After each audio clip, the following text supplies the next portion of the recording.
Jean Pétier, bonjour. Bonjour. Dans le cadre du club francophone de la CEP, tu as présenté la position du non dans y a-t-il un intérêt à faire une ponction lombaire dans le diagnostic de la sclérose en plaques?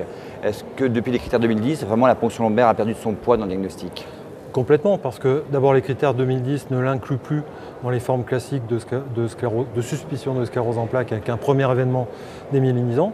Donc sur le papier, on n'a plus le droit de faire cet examen.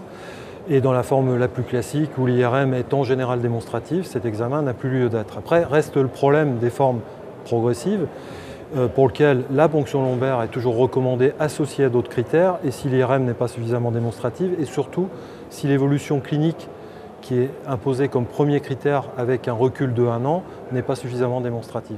D'accord.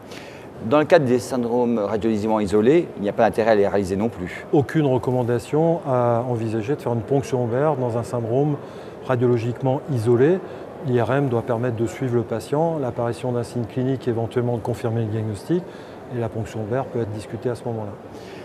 Tu as abordé aussi les problèmes de complications des ponctions lombaires, et donc l'indication de réaliser les ponctions lombaires avec des aiguilles le plus fines possible. Quelles sont les recommandations actuelles?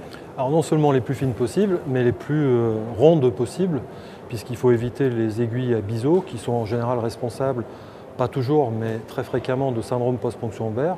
Donc la recommandation et l'imposition, c'est d'utiliser ces aiguilles pour éviter quasiment le syndrome post-ponction lombaire. On a évoqué les cas de thrombophlébite cérébrale après des ponctions lombaires et des cures de somédrol.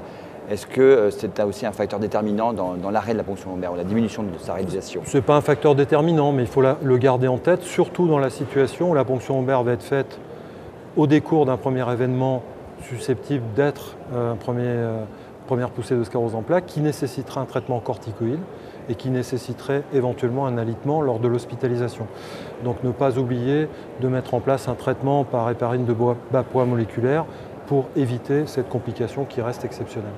Ce n'est donc pas un complot des Américains à l'arrêt de la ponction lombaire?